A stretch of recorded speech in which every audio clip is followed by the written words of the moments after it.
we talking about practice. Not a game, we talking about practice.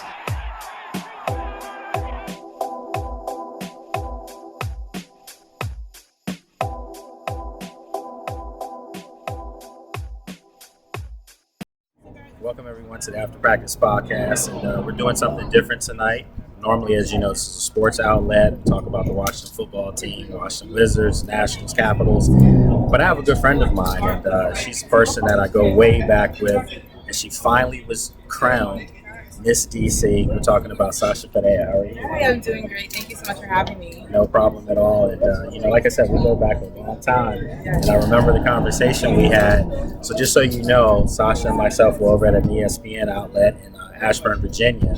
And we started talking, and some similarities, a lot of things were in common. UNC grad. Yes. And my father's from North Carolina, so it was a lot of little things there. Yes. Well, I don't know if I'm going to say that on the air, but still, nevertheless, she told me that she modeled and that, she had an ambition to become Miss DC, and you claim that here you are. Yes, finally. It has been a journey, but I'm so thankful for the opportunity. Now, when you won, I know that sometimes I see that there's like initiatives and things that you have to, spearhead. So are there any projects or things that you think might be near and dear to your heart? Yeah, absolutely. So one of the things I'm really passionate about is women creating their own opportunities and also pursuing leadership roles. So that's one of the missions I really want to spread throughout the district, specifically in our schools, our school systems. So that's definitely one of the main things. Once schools start up again in September, that will be one of my main focuses leading up to Miss USA and really making sure that mission is heard. One of the things that I did want to talk to you about was, there are so many people that have gone through your path that you're about to partake. Were there people that helped you, kind of get to this moment to prepare you for it? Absolutely. I have an amazing village that has supported me over the years, from coaches to mentors to makeup instructors, of course my family. It's been a large group of people that have helped me to get to this point today, and I'm sure an even larger group is going to help me to even get to Miss USA. One of the things that I noticed when you post, and we'll let Sasha plug her social media shortly, but I see a lot of stuff with your family. Your mom's right here filming. You don't see that, but mom's is here. She's filming, and I see your brother do a lot of stuff with that. So, talk about your family and the sacrifices that clearly had to have been made to help get you where you are. Absolutely. I would not be here without my family. So my family, I'm actually first generation Colombian American. I was going to bring that up. My grandma is the first one that came to the U.S. when she was 29 years old, single mother of 3, literally the epitome of the American dream, which is incredible. And so, she's taught me so much about just being like a woman of integrity and being someone who works hard for their dreams. So the lessons that she's instilled, as well as my mom, it's what's honestly has led me to this point today. So my family is absolutely everything, which is why my mom is here today to make sure, everything is good and I'm calm and prepared for everything. Well, you can never have enough support from your mom, so that's lifelong. So, you mentioned being from Colombiana. Yes. So we have to talk about it because obviously I cover real football here. Well, that's what we say. But no, we know that soccer is the number one sport in the world. Yes. Is that something that growing up in Colombia, you maybe saw and watched, or is that not really your thing? I feel like I only pay attention when Colombia plays, Okay. if I'm being honest. Okay. But yeah, I've always watched a game, gotta love James, gotta love when they salsa dance after they make a goal. That's my favorite part. So yes, definitely a Colombian soccer fan. So right now, we're on the rooftop here. Stop Smacking Lounge here in DC, and we're going to be here on Tuesdays. I want to let everyone know that. I know tonight's Monday, but we're going to be here every Tuesday for the remainder of the season. So I'm looking forward to bringing different guests out, just doing something different here for people in DC. And I've had a lot of support over the years from fans in DC, and they asked me how come I don't come back into DC being from here. Well, my response is, well, for one, it's too far from where I live in Ashburn. But no, this is a nice setting. We have a nice rooftop. I have Miss DC here with me. You can't get any better than that. So again, we're going to be here every Tuesday. You can follow my social media. And then I'm going to plug out my social media manager, Amani, who's been doing a great job. Everyone knows I'm not the person doing those social media plugs. That's her. So continue to check us out, and you're going to see great guests like one I have here with me right now. So another thing, with your career, how does winning Miss DC alter, working and as far as other dreams you may have? Yeah, absolutely. So it's been an adjustment, but I have an incredible team. So I'm actually starting a company with two of my friends, and it's actually taking off now. So it's a dating app that actually involves cryptocurrency. So it's the first in the world to do what we do. The name is Fubi. Nice. So we're excited to really like take off, obviously hit the market strong. So it's been a great juggling act, being a winner, but obviously still working. But I'm excited. I'm excited for the challenge. So you said it's a dating app? Yes. A dating app. That So involves cryptocurrency. So I'm eligible for a dating app, so I might have to There see. you But go. cryptocurrency, like, how does that work? Seriously. So we are the first ever in the world where you will actually be able to swipe and earn cryptocurrency while you're looking for a match. And it doesn't matter which way you're swiping, whether it's a no or a yes, you're going to be able to earn our own token that we created. So it's Fubi token. So it's a concept that has never been done before. We're really excited to be combining so many different industries into one platform. Okay. Yes. So that's kind of like you might have to be a high roller to get on there. No, it's actually open to everybody. So Okay. we'll be releasing the actual app in the next month and a half. Okay. But the token is available for purchase already. So if people are interested, then they're able to go and check it out. Well, see, this is, folks, this is why I wanted Sasha on here because, sometimes there's a stigma that, you're a model or you're in pageants that it's just about looks. And actually, she's a beautiful woman, but she's smart. And that's the key thing we're trying to push here is that it's the full package right here, folks. So what's the name of the app again? Fubi. Fubi. Yes. Okay. All right. So is that F-U-B-I? FOOBEE.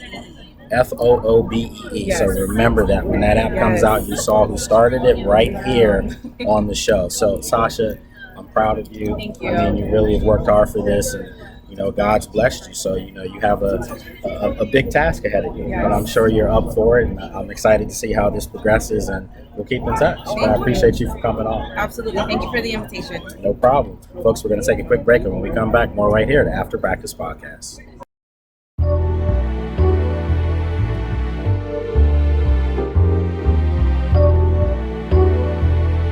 Everyone's After Practice Podcast here from Stop Smacking. We're on the rooftop here. Now we're actually at the lounge off of the rooftop, and I'm here with a friend of mine, Mr. Erick Green. Needs no introduction, really. If you're a hoop head like I am, you know this guy back in 2012, 2013 season at B-Tech was the nation's leading scorer. So welcome to the show. Man, I appreciate you having me here, man. So, in talking with Erick, he's part owner of this establishment. We talked about different things that we could do, as far as making something different and something insightful for people to come out in the city. And it hit me, with this guy, having played overseas, for several years, we're going to be talking with a well-rounded person here, somebody that's seen it all from a basketball standpoint. So just going back to your days in college, I mean, you mentioned it was a dream come true for you to be in the NBA. But I mean, did you really think that was possible? Say like your freshman year or your sophomore year in college? No. My first 2 years, no. By going into my junior year, yeah, I thought I had a chance the way I played. And, I just felt like the game got easier the older you got. The pace slowed down for me. So Did you consider yourself a true point guard or just more of a two-way player? I'd say more of a two-way player. I played a one and I can play a two. So nowadays, basketball's a scoring guard, so it don't even matter if you're one or two. Honestly, it don't even matter. So I think I can play in position 1, 2, and make it work. I can score. So when you were with the Pacers, with the Nuggets, who's the starting point guard? Ty Lawson. Oh, yeah. Ty was from the area. Said from the area, yeah. That was like a role model for me growing up. He's older. You played against him in college? Yeah, well, no, not in college. Okay. I was his teammate in China. We played together in China. Nice. Me, him, and Amari Stoudemire. Nice. So, Stoudemire? I heard great. He told me so many stories, man. I was like a kid in a candy shop. Yeah. Hey, man, that's some good company there. Yeah, man, it was Ty awesome. Lawson's one of my favorite players when you think of, his size. People just looked at him like he was short. Right. He was strong, man. Might have been one of the strongest guards you're ever going to go up against. And people don't realize this, and I'm sure you can attest this because I'm sure you saw it. He'll raise up on you. Yeah. I mean, like he had some stuff that he brought to the table. Listen, folks, this man told me a story that I couldn't help but bring up. He told me about Luka Doncic as far as, playing against him. The guy was 15 years old. And he told me that he knew this guy was going to be special. And for my money right now, he might be top 5 in the league right now. I give top 5. I might say top 3, 4. I was going to say that, but I need to see a couple more playoffs. I agree with you. He's knocked out early. I definitely agree. But no, he's special. And this past draft, the kid from Turkey, as we were talking about, he was sitting there for the Wizards. Right, yeah. And I was a little upset about that. He's going to be a great talent, man. He's going to be a really great talent. I think Houston will be a good fit for him, too. Oh, man. I think it's going to be a great got a lot of young fit. Yeah. talent. So I think with that core they have, they're going to make some noise, man. That's going to be a surprise team. So going back to Luka, when you played with him or played against him, I mean, what was it that just stood out to you? Honestly, physical aspect of his body was already, he was strong for a 15, 16-year-old kid. Mm-hmm. Like, you didn't see that for that age. Right. His IQ, playing against grown men since he was 13 years old. I think his dad was like a legend overseas. Oh, I didn't know he's been that. playing pro basketball for a long time. So if his father played, he's already right. And then he was just at his own pace. At a young age, like for grown men, we can speed you up, we can take down your game, get in your head, but nothing bothered him. And that's what kind of was like, oh wow, you see that right? Yeah, exactly right. When people say he's not athletic, but every time I look up, he's lost something. Right. Yeah. He's open. So his basketball IQ is second to none. Unbelievable. And honestly, just the way he is 6'8", he can play the point guard and he can shoot it. And I mean, there's nothing you can do about it. Nothing at all, man. So, I mean, you look at him. You look at Jokic from Denver, MVP. Giannis, just won Finals MVP, got a championship. They're not from here. Right. Is that the way the game's going now? I think the game's evolving. In my personal opinion, playing overseas for the last 5 years, I get to see the young talent. I get to see all that every year I'm over there for 9 months. I think the game is going that way. You're starting to see these young guys that are playing pro ball at 14, 15 years old who can translate better than college kids. Because these kids go to school, take 2 classes, and then they train all day and then play with pros at night. So it's like you have a head step above kids from America.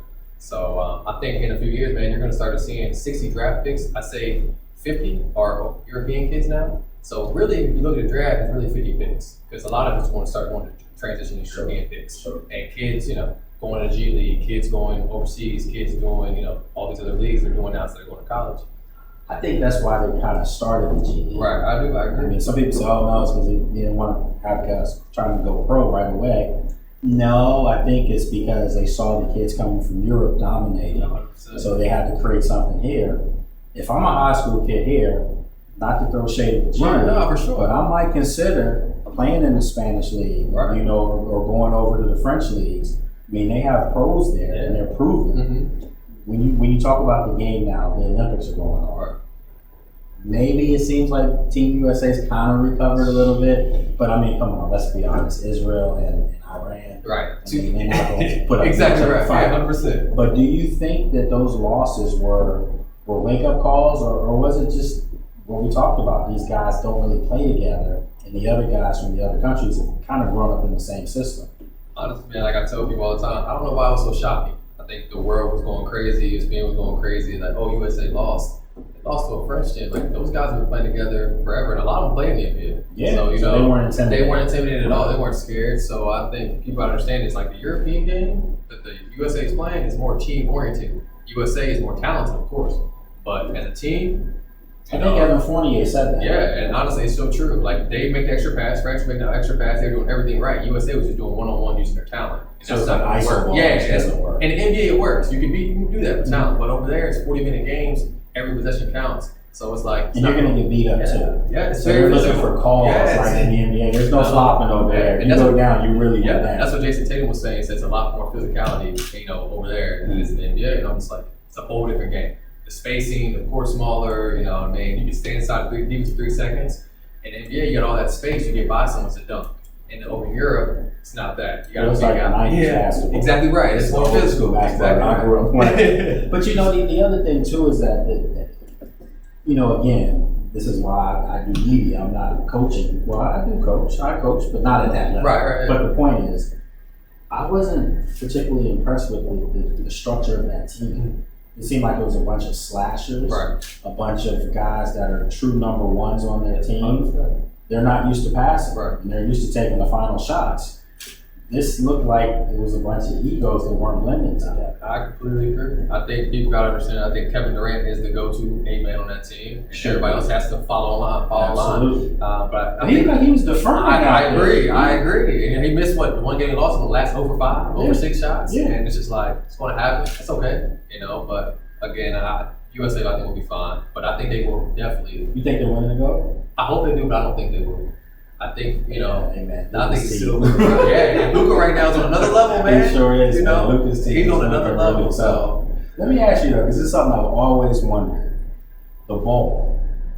Is that, it's a different looking ball. Does that really throw you off? Yeah, 100%. NBA ball is totally different than the European ball. The European ball, I think, is honestly slippery. It looks slick. It is. Honestly, and it's a little smaller than the NBA ball. So it's not the same as the NBA ball. NBA ball is probably the best ball if you play basketball in the world. Like the feeling, the grip, the way it's, when it's broken in, it's the best ball. Yeah, because I noticed like when I watch it and I see the ball and part of it's white. Right, yeah. It just, guys don't seem like their form and the rotation is still the same. Yeah, and when you shoot it, man, it's slick. So if your hands are sweaty and it comes off wrong, it's going to be a tough shot. It is, man. So, but playing in Europe all year round, I'm so used to it. I love it. But for someone playing with an NBA ball, they're not going to like that ball at all. So.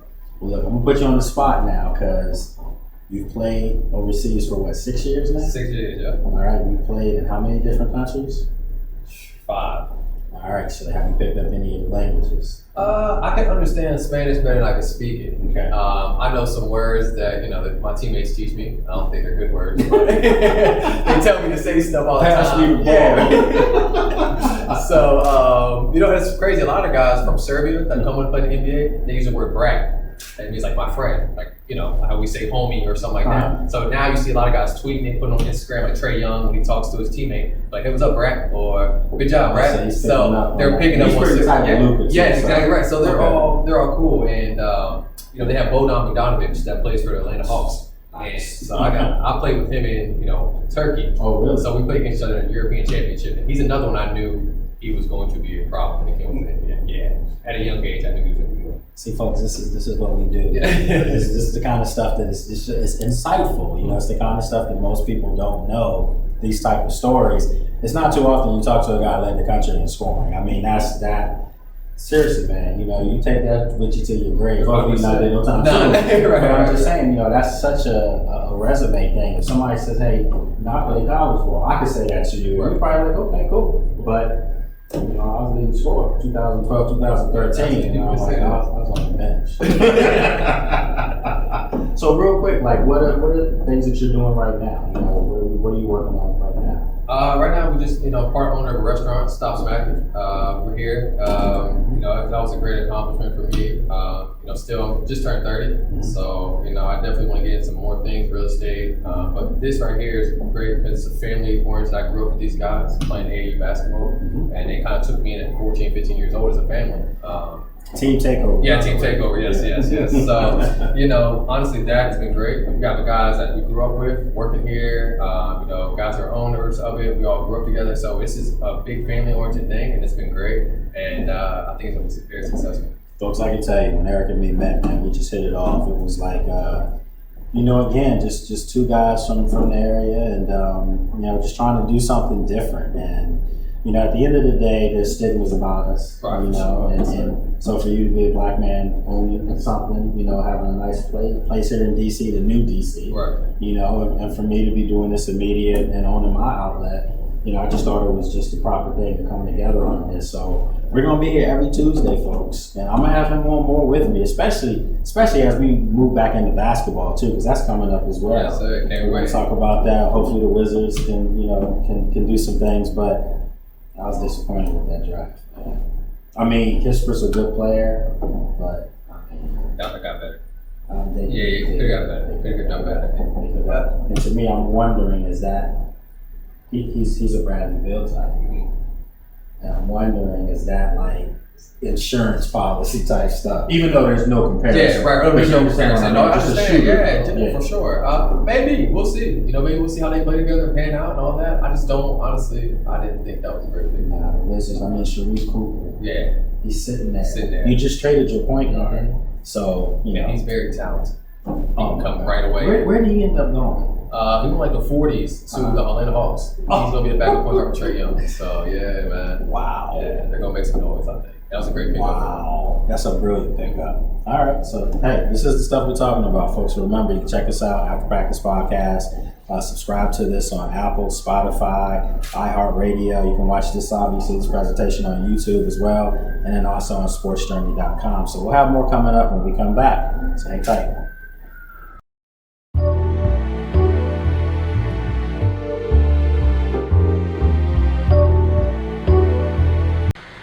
Welcome back to the After Practice Podcast with Lake Lewis. This is our third segment from Stop Smacking Restaurant and Lounge here in Washington, D.C. I have some other folks that I told you I was going to bring on. They were out tweeting about it. And folks, let me tell you, they're coming up strong. I've been really impressed with their work and some of the content that they're producing. But more importantly, they're good guys. And, you know, if you know how I do stuff, I try to associate myself with good people. So we're going to get into some barroom talk right now. What's up, fellas? What's up, man? How are you?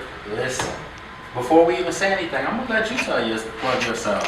Go ahead and plug yourselves to the fans out there. Let's do it. My name is Rio Robinson. I'm from Northern Virginia. I do a Washington football team podcast called Rambling About Washington, YouTube channel called Rambling with Rio Robinson.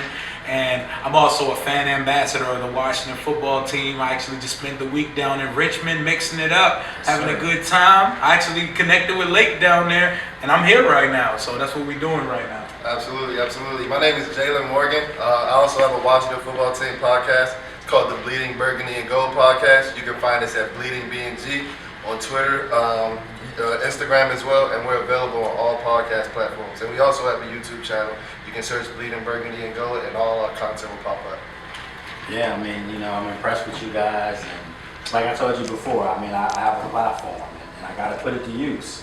When I see guys like yourself grinding and doing the right things, and then I meet you, and you're even nicer people in person, I'm like, yeah, I got to bring these brothers on. I got to get them on the show. So let's talk about this team. I mean, and it's good now because I can say you were down there, you saw the same things that I was seeing. Absolutely. How impressed were you? Everything. I was impressed. I was highly impressed. The one thing that impressed me a lot was the tempo of practice. I went to Richmond a couple years ago, I believe 2015, and it just seemed like everything was a drag. You know, that was talking about Club J. Yeah, Club J. Everything was a drag. You know, players were walking the stations, walking the drills and things, but it was a complete 180 this season. Just going out there this past season, players were rushing to stations and things like that. We heard pre-game pumped up speeches at 9:30 in the morning. It looked like everybody was highly motivated, and that was something exciting to see.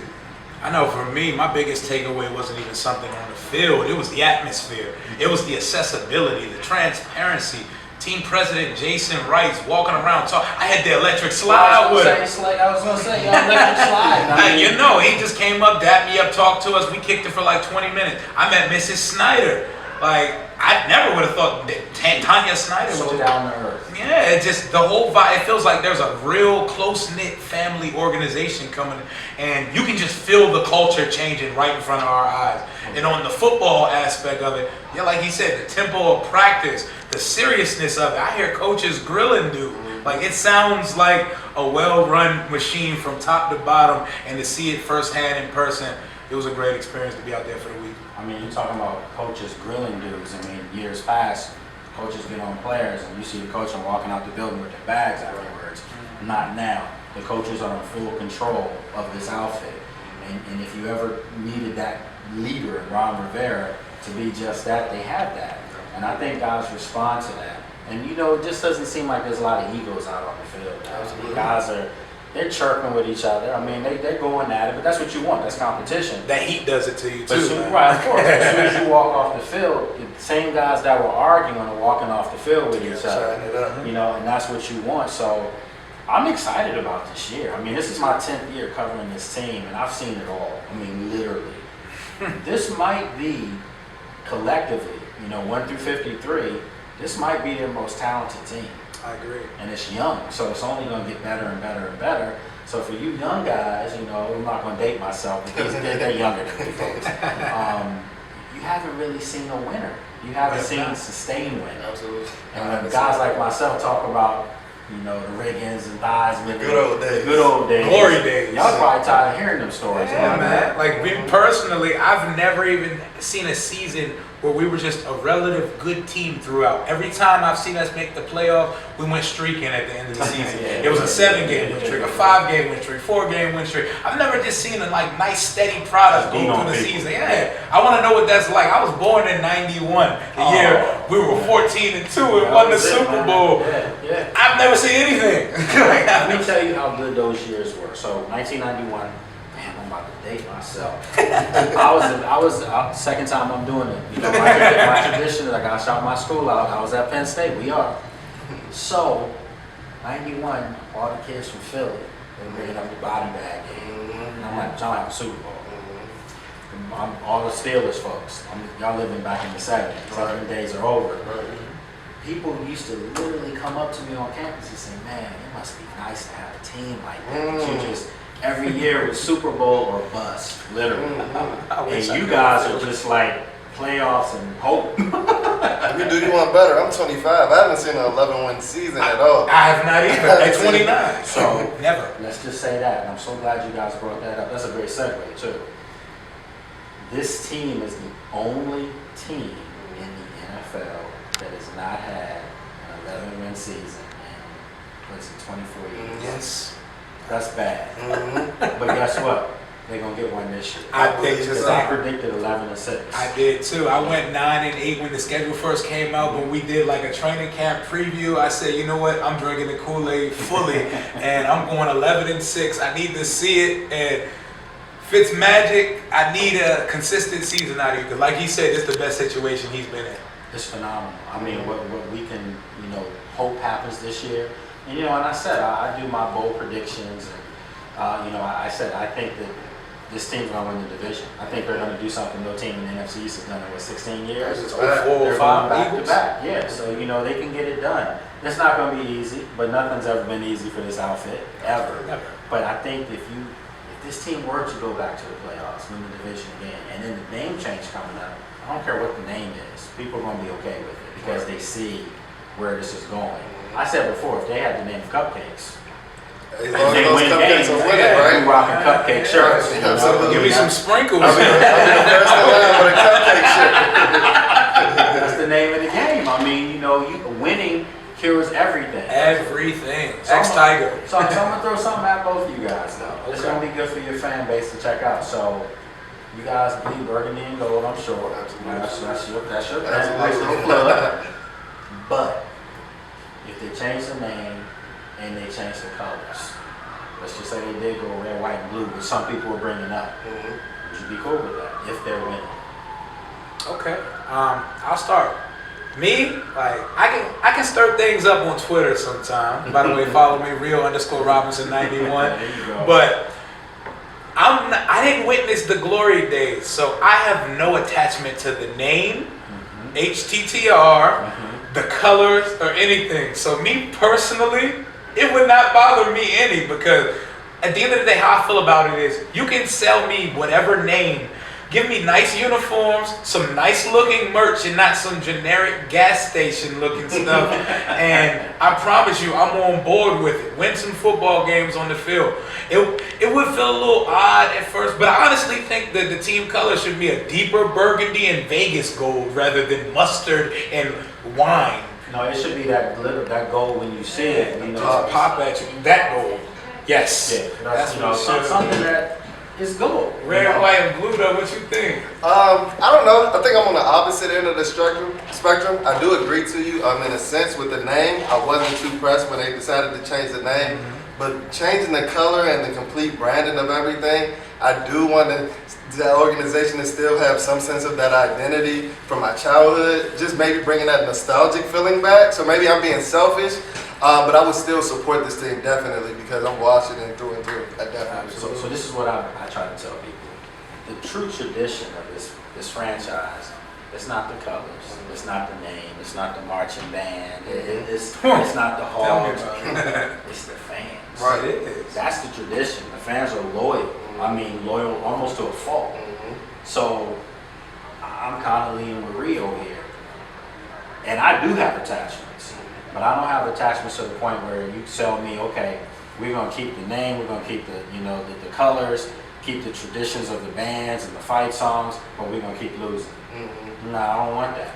If you're gonna give me this over here, the flip side, we're playing for Super Bowls every year, we're in the playoffs every year, we have national respect, but yet the colors are gonna be, I don't know, the yellow and silver. Bottom line is, what the uniform's gonna look like. Exactly. Right. If the uniform's clean, I'm going there if they're winning. So, just different stuff for a different day. So I'm gonna put you guys on the spot before we wrap this up. Give me a final prediction and a final game. Where will that game be? Divisional round in Green Bay. We're gonna lose by a touchdown. Okay. We're gonna go 11-6, and we're gonna win in the first round after winning the division for the second year in a row. Okay, I've been holding strong on this prediction, and Rio can confirm it. I think we're going to go 12-5, despite the great quarterbacks that we play and everything. I just feel like our defense is up to the task. And for the final game, I think it's going to be the NFC Championship. And we're going to lose at Levi Stadium against the San Francisco 49ers. But the outlook for the future is going to be very bright because, it's only no way to go but up from there, right? Who's quarterbacking the Niners when we play? Who's quarterbacking? I think it's going to be Trey Lance at that point. I think it's going to be Trey Lance. Spicy. For the NFC Championship. For the NFC Right there. Championship. That's real 90s. I might lose. That's real 90s RFK for you. Don't even ask me for my prediction. It's on them. These are on them. So you got all year to get mine. But fellas, man, listen, I do want to tell you though, I'm impressed with what you're doing. Stay at it, and always, if anything I can do to help, help push you along, that's what you're here for. That's what I'm here for. All right? So I appreciate that. It means the world for you to open up your platform to someone like us in the process of trying to get some skin in the game, and it feels so great to see someone that looks like us doing this. Absolutely. I appreciate it. Oh, before we go out, I got to do this. I cannot possibly get out. You see these brothers got nice beards, and that's my thing. That's my thing. That's my shtick, so to speak. But I got a card right here, Stunner's Beard Sauce. That's you. Yes. So I actually have my own business. It's a men's grooming line where I sell beard products. Right now we have our signature beard oil and our signature beard wash with a beard balm soon to come. But you can follow us at Stunner Sauce on Instagram or www.stunnersbeardsauce.com. Just reach out to me and I'll make sure to get all that product to you. Yeah, I'm about to throw that up in here. And I can attest to the product too, because I've got the peppermint beard oil. I just finished it up. I smell it. I normally smell good. I'm like, that's not me today. No. That's okay. That's what's up. That peppermint scent. Yes, I'm out of retirement now too, so I'm going to get some of that. So, look, folks, we got to wrap up this segment. But again, man, check out these guys. They're really doing some good stuff, and they're supporting this team the right way. Positive. All right, so we're going to take a break, and when we come back, more with myself on After Practice Podcast. Hang tight.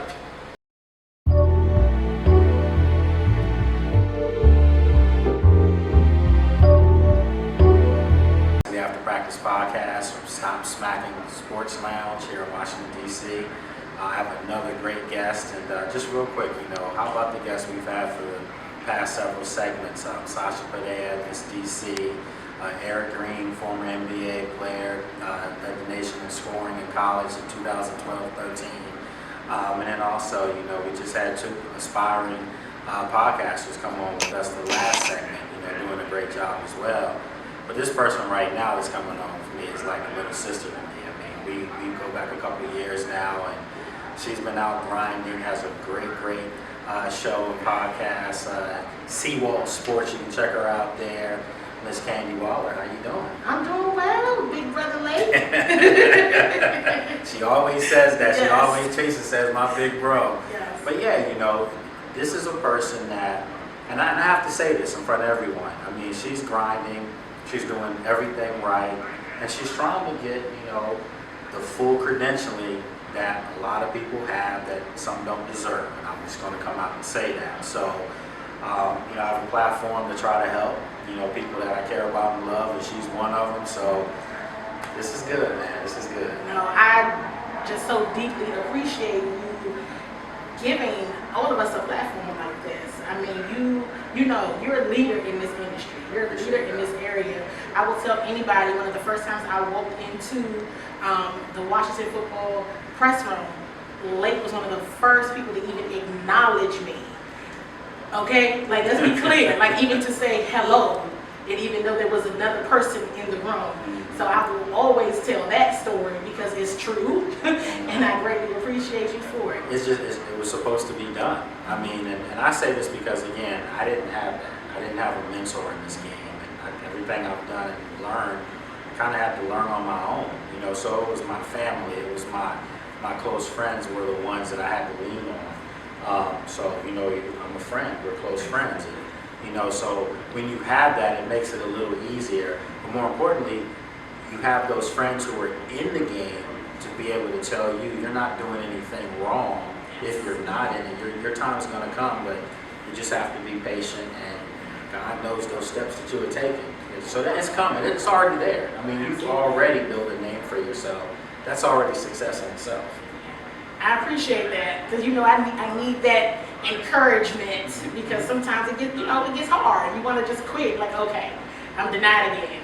Here we go, denied again. What am I not doing right? But you keep me going in terms of keep going, be patient, keep grinding. You're doing all the right things. So I need to continue to hear that because that's a lot of us don't have that. Like you said, you didn't have that. I did.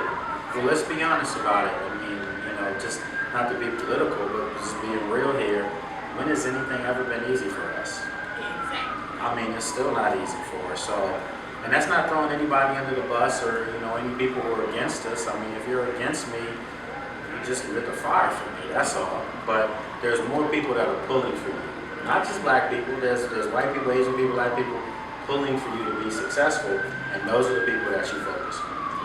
I appreciate that. No, seriously, because you know the grind. I'm like, all right, Lake told me to do this. I'm gonna listen to Lake. I'm gonna keep going. I might cry. I might get a denial and start bursting into tears. Like, oh my God, what am I doing? You take it personal. I had it happen to me, and I'm like, what am I not doing? My resume should speak for itself. And that's hence one of the reasons why I started Sports Journey and started to do this on my own. Right.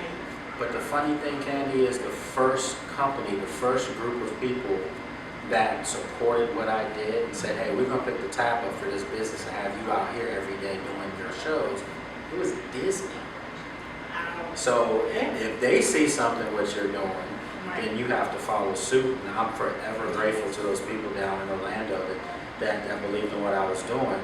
And again, all you need is a couple people who can say, look, you're on the path. And I'm telling you, you're on the path. Stay at it. So with all that said, how excited are you for this football team this year? Oh, I'm so excited.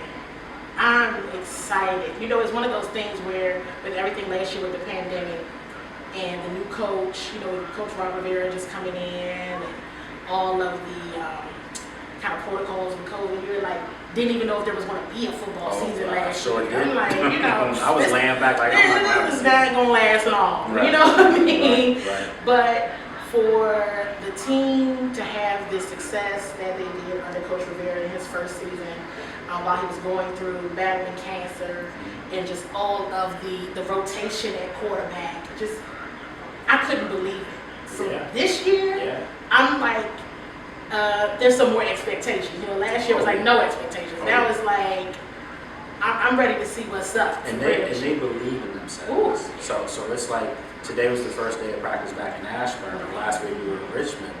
But today being out there, you know, there was a lot of chatter, a lot of talk going on.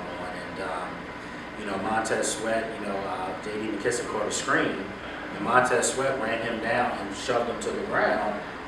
And the offensive players weren't happy about it. And there was a lot of stuff being said we can't say on the air here.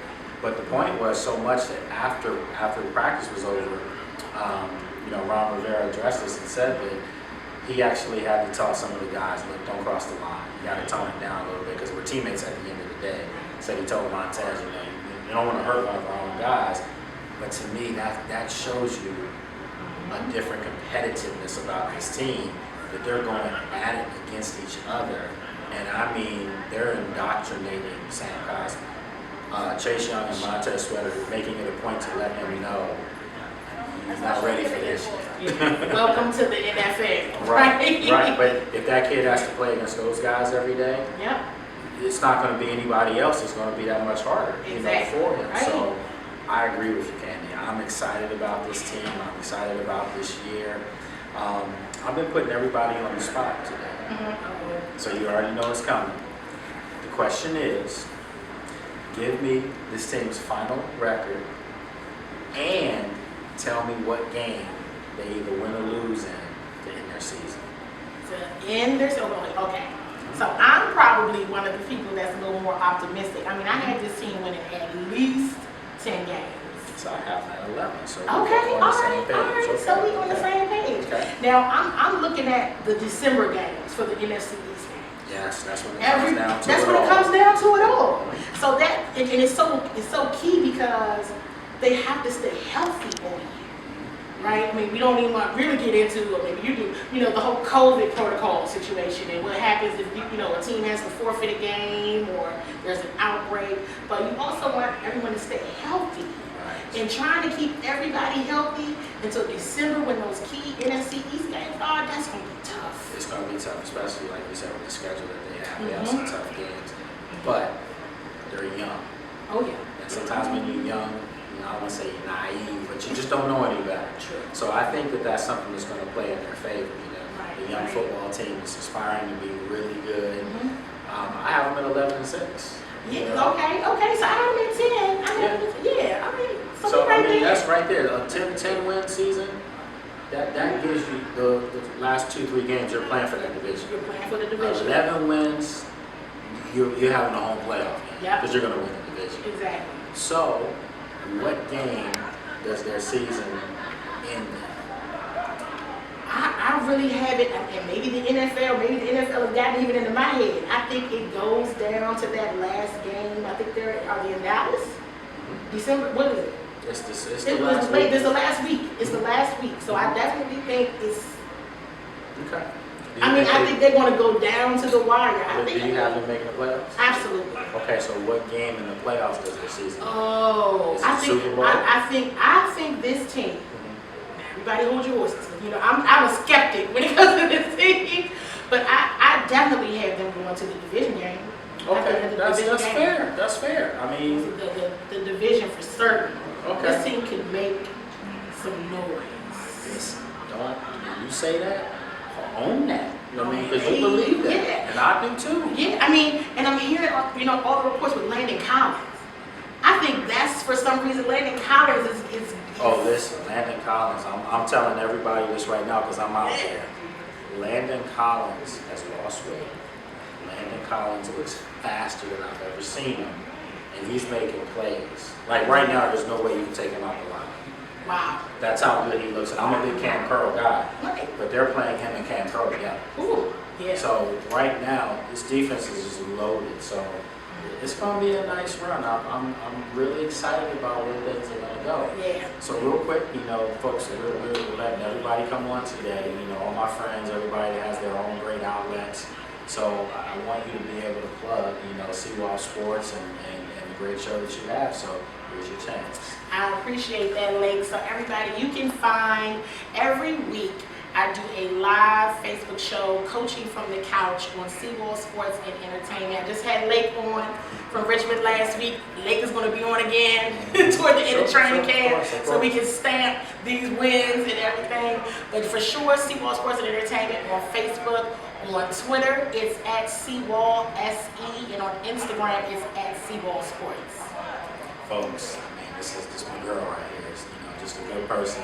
Everybody we've had on tonight are just dynamic people, and that's one of the reasons why I wanted to spotlight them.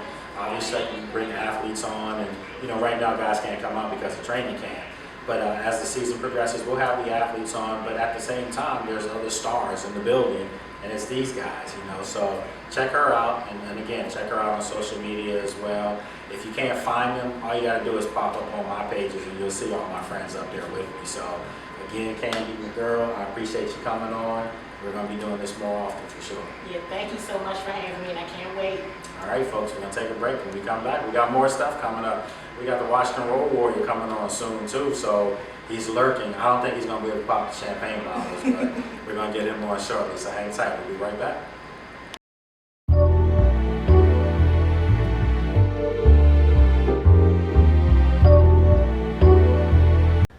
Welcome back, everyone, to the After Practice Podcast. This is our 6th segment of the day, and it's one that I was looking forward to because I have 3 of my good friends and 3 people that really need no introduction, but just in case you didn't know, we have Miss Carita Parks, covers the Washington Wizards, the Washington Mystics. I mean, but she covers everything here locally, so make sure you give her a follow. We're going to get her a chance to plug her social media shortly.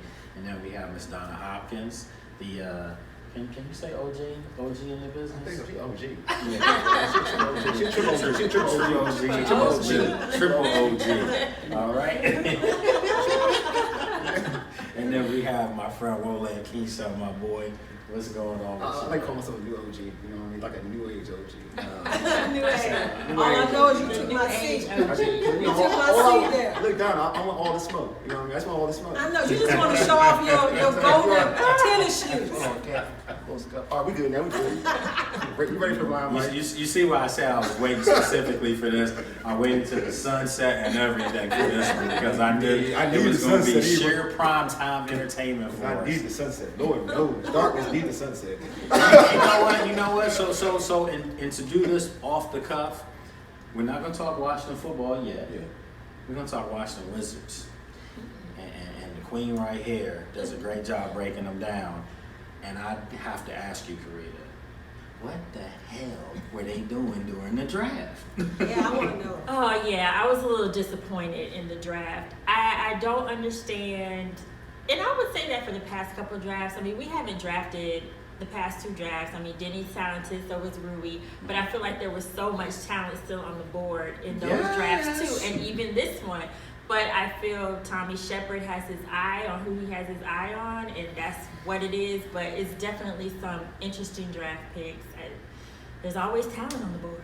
But why would you let go of a Westbrook, who that's the guy that really made this team go from where they were this year for the most part? I mean, he ended up with the Lakers, and I still question that. But why would the Wizards? She's a Lakers fan. You're both. Oh my God. But why would they let go of Westbrook? Well, I heard so Westbrook was a big Scott Brooks supporter. And Scott Brooks is an assistant coach now with the Lakers. Right. So you knew he was. He was all about Scott Brooks, so I definitely think them letting Scott Brooks go, he then wanted to go. But also, they are intent on building the team around Bradley Beal and offloading Westbrook, and his contract gives them room to add some pieces, or more pieces around Bradley Beal. Who's gonna come here? Well, you know that's a good question. Listen, Kuzma, the Rose Bar And about they to be wanted lit. depth. They wanted The Rose depth. Bar about to be where it's at. Kyle Kuzma, the Rose Bar. Stop it. Listen, I'm just gonna say this. The kid they took from Gonzaga is a really good player. Kyle Kuzma. Yeah, He can shoot. He's a shooter, right? But didn't we learn last year with Bertans? Davis, yeah. You can shoot, but Oh, if he you got off some bounce, one though. night, what else can you do? He got some bounce though And too. Davis was You all. can low bang on it. Listen, Low bang I on think it. if you think about Kuzma, is Harold gonna really be here? How? Yeah, does he really want to be here? That's a good question. Does he Yeah. really want to be But here? my thing is not taking anything from Bradley Beal, who you said that they want to build a team around. This is not a guy that you build the team around because he's like one of those I second-tier players. I Because 100%. yeah. Yeah. Because He's when you not look at that the guy. championship I'm sorry. teams that got like the Steph Currys, you build your team around there. The Lakers, LeBron, as far as Milwaukee and the Freak, and so I'm talking about those kind of players. Bradley Beal is, to me, not taking anything away from his talent, but he's not that guy that you build a team around. If you left Westbrook even here, that would be the guy that you build the team around. So I still think that the Wizards have not gotten it yet as far as what it takes to build a championship team. I'll give you a perfect example. The kid that was sitting on the board, and I'm thinking it would be a great fit here because you just traded your point guard. It was Sharif Cooper.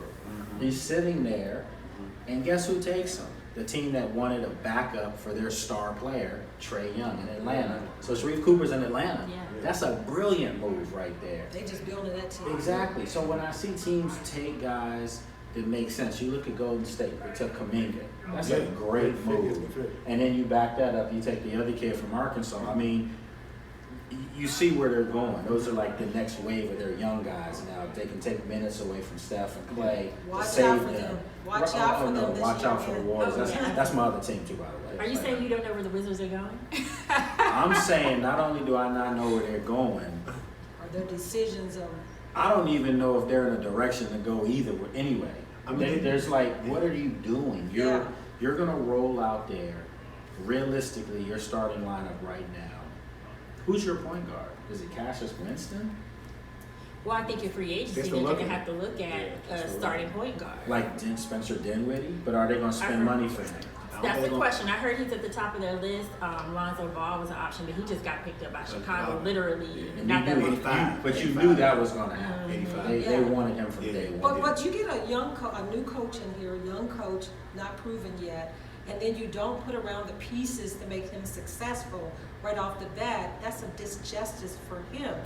He's already, behind the 8 ball with some of the picks that they put together for this team. They never get it right here. I'm telling you, it just seems like this team wants to be, at all times, they want to be decent, meaning they want to be good enough to sniff an 8 seed. But then the problem is you're not going to have a really strong draft pick. Yeah. The last time they had a super, super high draft pick, it was on John Wall. Yeah. And that worked out for a while. It did. Well. Until he couldn't stay healthy. Right. Yeah. Bradley Beal, I think, was the third pick. That's worked out well. Yeah.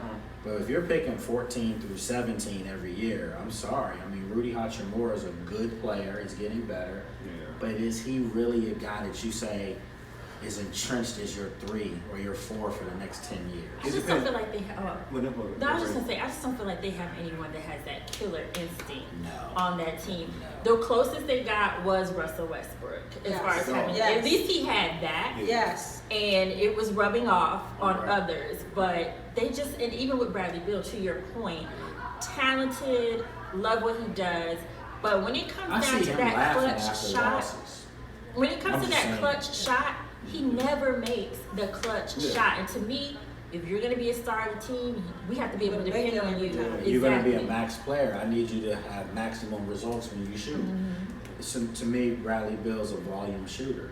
Yeah. And so you're going to get numbers because you're a volume shooter. Next year, he's probably going to win a scoring title because he's going to be shooting all the time. I just think that this team, again, you ask, do I not think they're going in the right direction? I don't think they even know what direction they're trying to go in because that draft, to me, who was their second pick? The second pick, it was Isaac Todd, I believe. Right. Yeah. And then they traded for Holiday. Yeah. Aaron Holiday. He's a decent player. But is that going to be your starting point guard? Somebody told me the Wizards always go after your brother. They always go for the brother. Next thing you know, Giannis' brother going to be cheated. They never get the star player. They always get the brother. They had like years ago they got Brett Price and Mark Price. They got Brett Price. So the thing about their situation is all going to be predicated on Wes Unseld Jr., right? Yes. So it's like as grooming these young dudes. And Scott Brooks got so much attention and clout for like grooming young players, but here to me he never did that. No, you can say it, but he never played did favorites too. He played favorites, exactly. So when I saw Ish Smith constantly playing, and I would see Neto come in and do well. I'm like, what is your rotation? He had no. And I remember I texted Carita once, and I was like, "What's up with the rotation?" And she said, "What rotation?" Exactly. Well, even Daniel Gafford. Was, impressive. Yes. And it took him forever to start him. It's like, what are you talking about? Like, you even said out of your mouth, you have not had a player like him. He's a true starting center. Yeah, in today's NBA. Even we mentioned Rui. You didn't do anything that Rui did well in. Like, you didn't feature anything. You have Rui shooting threes. Rui wasn't a 3-point shooter in college. All you have is Rui in the corner and shoot threes. If you watch Rui play in Gonzaga, if you are a coach, right, and you've done your homework, you would look at what Rui did well in college, and then work around that, and then it's up to Rui to improve his game, to take his game to the next level. But you make it easy for the transition of being an NBA player, so Rui can feel confident and have that with success. He never did that with Rui. And then when Rui started doing certain things, he would go away from Rui. You would see games where Rui scoring 25, 20, but it's on limited shots. Give the kids more shots. The Wizards don't have so much talented players offensively anyway.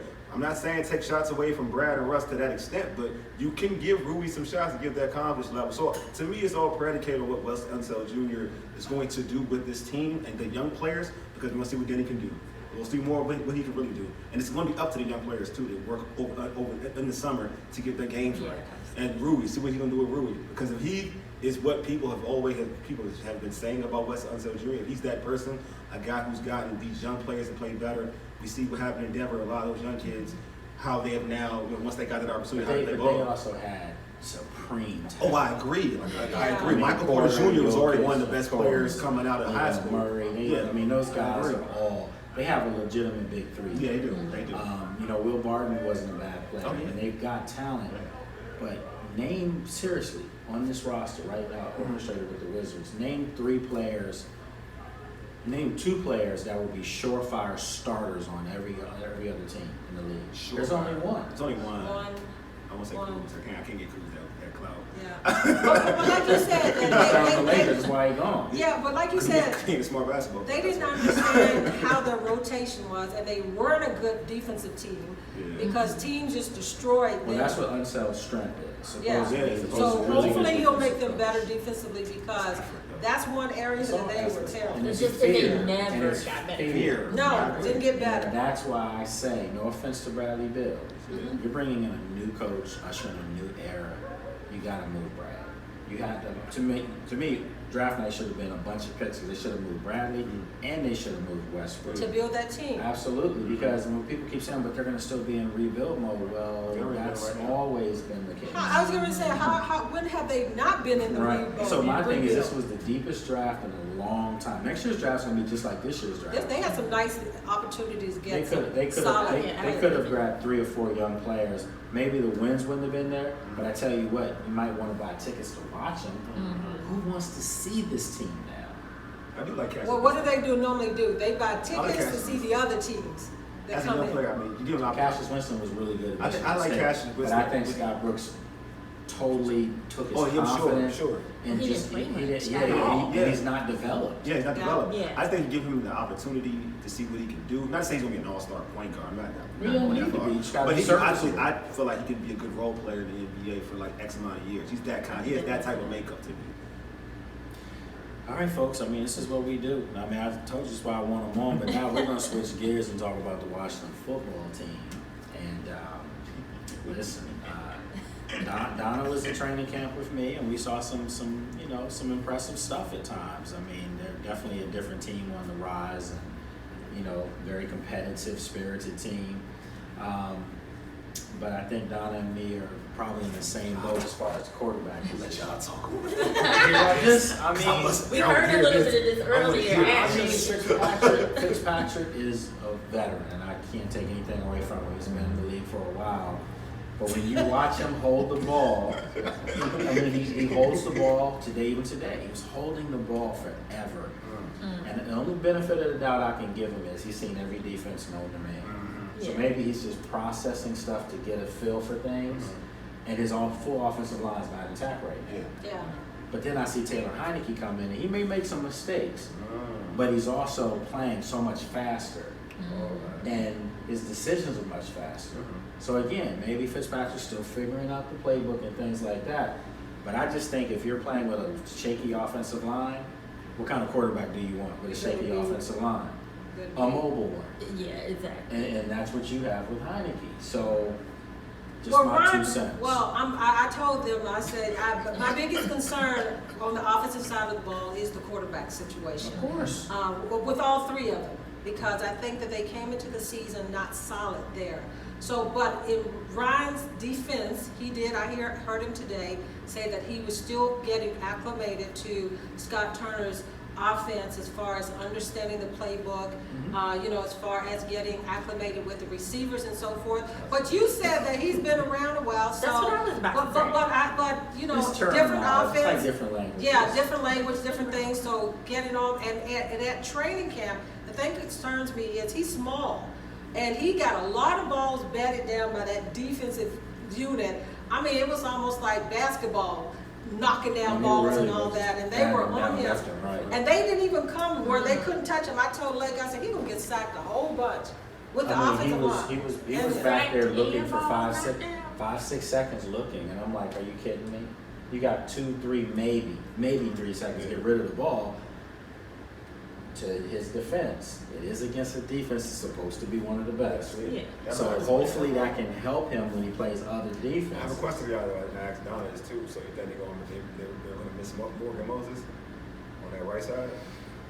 Morgan's my guy. I know Donna made it seem like that line. Well, Cornelius Lucas hasn't been out. Yeah, I know that. He's a coach. Yeah, but Cosby, I'm talking about Cosby. No, Cosby's not going to start. Yeah. Okay. Even if Cornelius was there, you would see that he's the guy. Gotcha. So it's Cornelius on one side. It's from Chicago. Yeah. Now I'm going brain dead here. That's on the other side. Charles Leonard. Yeah. So I know it's early, but back to the quarterback situation. Do you think Fitzpatrick is assuring for starting? Oh yeah. Right now he is. Personally, I think it's his job to lose. Yeah. He'd have to be disastrous in these games. But there's a chance he could be in these games. To the point where one thing I know with Rivera, whoever he picks to be the quarterback, there's an expectation that guy's playing 17 games. They're not playing musical chairs. No. So that's why I say you got to get this right, even if it ruffles some feathers. And if Heineke performs well, think about it, guys. All of us, we were there. Our last eye test of him was looking great against the Buccaneers. He was tooth and nail with Tom Brady. And somebody says to me, "Oh, well, that's a small." Everyone says this is just a small sample size. Listen, if you drink good Kool-Aid, it tastes good, right? Yeah. But we You drink saw some orange juice, it tastes good. That's all the sample size. In a you need to high keep that pressure brain. situation, That's what I'm he saying. played well. But this is my thing that I would look at also is I just believe that it should have come in even. So if you bring in Heineken as your starting quarterback to start the season, and it doesn't work out, at least you can go to a veteran. Yeah. But if you start Ryan in the beginning and he, he's the 50-50 man, and he doesn't do well, then you got to go to Heineken. And what if he doesn't go well? That it doesn't go well with him, then you got a situation where you're trying to shake. You lost. And the sad thing about it, but the sad thing about it is they've got a receiving core that is out of this world. I mean, they've got so much talent receiver-wise. Curtis Samuel hasn't even practiced. We haven't seen him in mini camp, training camp. I like De'Ami Brown. Oh no, De'Ami Brown is really He showed off. Really good. I've been seeing him out Don't there. steal my tweet. I did. Don't steal my tweet. I be stealing. I ain't gonna lie. Because it's my tweet. If I see it before, He's I'm only like, no. talking to you, I know, but that was for but I'm you. gonna say that. So matter of fact, It's so big. Monica was doing some great production tonight. We gotta give her social media manager doing a great job. She's on that phone steady too all the time. Definitely. So this is my tweet though. De'Ami Brown is having this training camp, the same looking impactful training camp Terry McLaurin had. Yeah. I mean, like, it's that impressive. And I'm going to say this right now. Curtis Samuel better get on the field soon. You're right. Because if not, De'Ami Brown is going to be the number 2 receiver. I think I was I like telling that. I I don't know why he fell so far. I don't think so. I don't know why either. I was telling Don, like, he reminds me, the whole talk, the chatter reminds me of Scary Terry, like the whole chatter. And to me, I already kind of glossed that over. I think that he's going to be, how it's going to situate, how it's going to work out eventually, is that you're going to have Scary Terry on one side, De'Ami on the other side. And Samuels in the might slot. be He'll be a slot. Samuels, and then even Cam Sims is having a good camp. I mean, he was pretty solid. But I mean, not to throw Cam under the bus, but he's a bigger receiver. he's not consistent.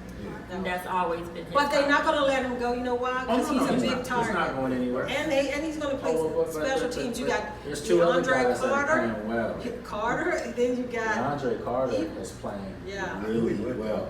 He's their special teams guy. So Yeah. he's a lock to me. Yeah. They're going to keep 7 receivers. Okay. It's going to be 6 receivers in Carter. Yeah. So you were talking about Steven Sims earlier, though. Harmon. Kelvin Harmon. Kevin Harmon. I said, Harmon. look at him. I said, he playing. But Golden Gandy. Golden Gandy, is Golden. playing well too. So I told you, it's like, They've got some stuff, but Humphreys is a lot. Yeah, I know he's a lot. He's a Humphreys lot. So you've got some hard decisions to be made. But here. somebody better know how to play special teams well. That's because Carter. that is going to be the telltale who makes this So team. you do know- Even Steven Sims has played well. But you in do camp. know Harmon was on coverage teams too his rookie year. Yeah, he was. That So he was. helps. Remember, he made the team the first year because of his special teams play. So those are things that you think of that are going to help you endear you to your coaches. How about the kick situation? I have a question about the kick. Who's the I mean, kick it's situation? Dustin Hopkins. Dustin. There's Ain't nobody nobody competing in against there. him. HOPKINS. I mean, your name rocks. No one saying See, I always say it all the time. That's my cousin. Hopkins- But look, if he misses a Hopkins- field Go. goal, Are you claiming him though? she's like, man, we think Would you claim him when you miss a kick though? Do you claim him? Hopkins is my cousin. Hold on. I I want think y'all I to know like that. that. Not Good. as, No, you know, I'm questioning. Do you claim him when you missed his I kick do. though? You do? Family. Okay. We You mess stick up together? You sometimes. stick together though, I right? do. I respect But that. I liked him because I talked to him in the locker room one time He's and nice. he He seemed is a nice real guy, man. He is such a nice emotional. I think it was like super nice guy. a tough season, Yeah. and they won was the tough on first everybody. And game. Dustin has strong faith too. Yeah, I like him personally. One thing I like about Dustin, he doesn't use that. when he Yeah, misses. it's like- yeah. I'll go back to the days of Graham Gano. Mhm. Graham Gano would miss field goals. I'm talking about game winners. Dudes in the locker room upset, and Graham would be like, you know, God just didn't want me to make that field goal. Now you can't do Blame it on that. That you can't I got do. good aspirations, you know, and it's all part of the plan. And I'm That like, had nothing to do listen, with God. listen. You can't do that. You can't do that. You know, I got my So don't be faith too. talking. I'm faithful. So don't be too, blaming but it you on can't. God. You know you just missed. You got one job to That do. was all you. God gave you that leg. You get that leg. So you You gotta just use missed. it. You just missed that one. Folks, But tight end. That's free. Tight end Free is- will to miss. Free will Tight to end miss. is the other area that beyond I already got the scoop. on Thomas. that. who's already got there. the scoop. They was asking me about Sammy. I was like, man, he got. I can't, I'm not gonna divulge anything, but let's just say, Oh, you trying to hold out on us now? You see? I can say Let's see it. if we can I'm bring telling it you. He gonna throw us that bone and then he gonna take it back. Logan Thomas, Yeah. John Bates, rookie from BYU. Boise, right? Boise State. Mhm. Sammy Reyes. No way. He's making it No, over Hemingway? over Hemingway. I told you Bates would, but I didn't think. Sam is a great blocker, and that's what you need at some point. Yeah. Well, they Somebody just better has to not throw the block. ball to me. No, he's actually been catching the ball, Donna. I mean, that's the thing. He made some plays today. The thing is that they say, and everyone I've talked to have said this, he might be the fastest learner. They said you show him one time, you never show him again. I can't tell because that's the tight end. Going in. The tight end, Always going the in. tight end Always, coach. man. All I know is the tight end coach be on him heavy. But that's a good thing. You're a former athlete. You know if your coach was Yeah. yelling at you, that they But- saw but something. I'm gonna try to if your get coach it. don't So speak he to gonna you, hurry up. but if your coach don't speak to Problem, you, that's a problem. bye bye. So I don't know if he still makes it. I still got question marks about him.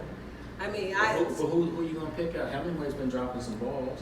And by the way, the other thing that I'm telling people, That's your Hemingway guy, was though. ready to fight. No, I did. He did. But when you're trying to fight with Chase, and then when they pull you off the sidelines, you're still trying to and go then with you Chase. still yakking.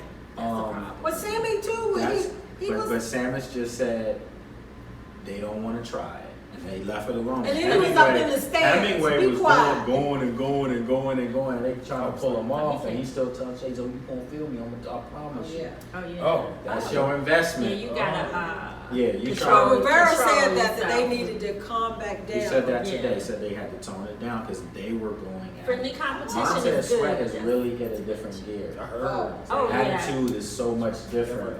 I mean, Man, even like confident, last year, confidence. I just loved the progression from his first season needs more to love, next man. season. But I mean, now to he second looks season. like So a I'm pro. like, He needs more love. Hey, More nobody- love. He looks like I he's love saying that. to Chase, "You're not outdoing me." Yeah. I'm sick, but And it's they're so. going. They're boys. But know what's they're so going cool at about it. that? But what it is though, I felt like he didn't get the attention he deserved last season. Yeah. He had a Pro But Bowl he year. played. Because He had a we Pro talk Bowl all year. about Sure did. we talk about Chase, and Chase is a monster. We see it. You just see it. It's an eye test. But we talking about production. That boy. Oh, For Sweat me, I was big on Montez But he last was season. bigger. Monte played. I would argue to He's say he got- was just as big Like he as looks Chase. physically. Yeah. He's got that swagger about Oh no, him. he's a different dude. Yeah. Like doing just stretching. Yeah. He's dancing. He's talking. He's rapping. I haven't seen that. Yeah, because he has a Like, you know, certain I've been trying to personality. I've been trying to get this boy more playing time. He's People encourage almost it. over personalized now, and I'm like, those two bookends. Oh, they the Yeah. future. Yeah, that's Well, That's but why I was talking about when Kerrigan was saying folks.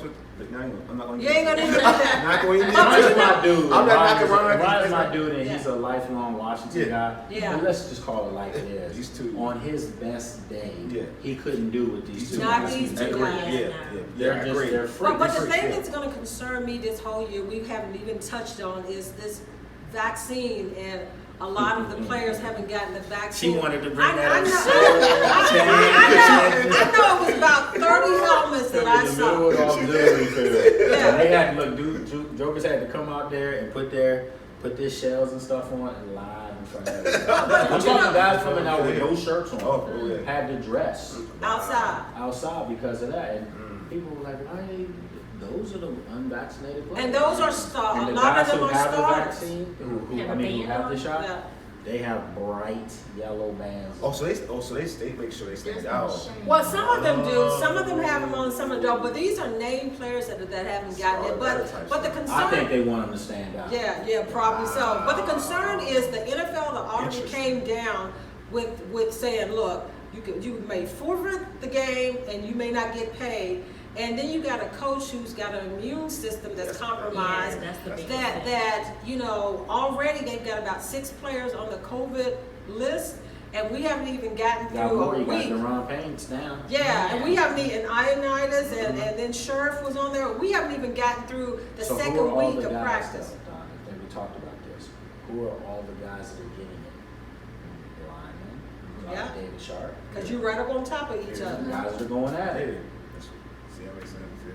That's crazy. So and Washington and the Colts were the 2 NFL teams with the least amount of players that got the vaccine. In the So now with 60%, that's the terrible. cases going up, and it's a contact sport, like we said, and Washington, escaped that last year where they didn't have many players to come up testing, but now you got things more open this year that players are coming up testing, with the virus now. So to me, the only way you're going to get through the whole NFL season is that everybody ends up, and the NFL is almost like mandating it to a certain degree, saying, look, you may lose a paycheck and forfeit a game. So let's just say the Washington football team is 1 game out of being in the playoffs, and they had to forfeit a game, and that game kept them out of the playoffs. It's going to be some high But that's why Rivera is frustrated and publicly Yeah. said that he's frustrated. He sure did. Yeah, but he should. But he should though. He really. And he doesn't do a lot of that, but No, he doesn't. absolutely That was should. the first time I really saw that kind of raw Yeah. emotion where he was disappointed.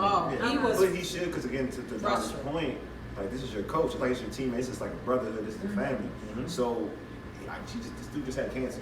I mean, he's been dealing with cancer. His immune system is compromised.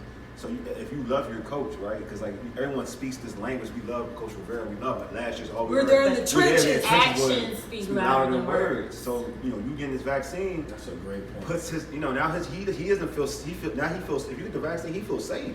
Yeah. He doesn't feel safe in his own environment. And well, the thing is, you're going to get his best coaching too if he does feel comfortable. Exactly. And you're going to get your best performance from your players. So, And right he was now, masked up some he during was. training camp. This is the problem I have. And again, we know a lot of these guys individually, but I say this to all football players, and I'm looking in the camera saying it. you complain and say that you should be making the kind of money NBA guys do, baseball guys do, hockey players do. Let's just say this.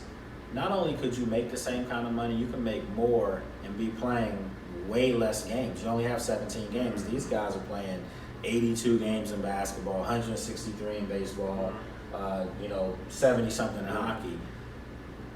There's a reason why these guys are making money. And it's not because of all the games. Yeah.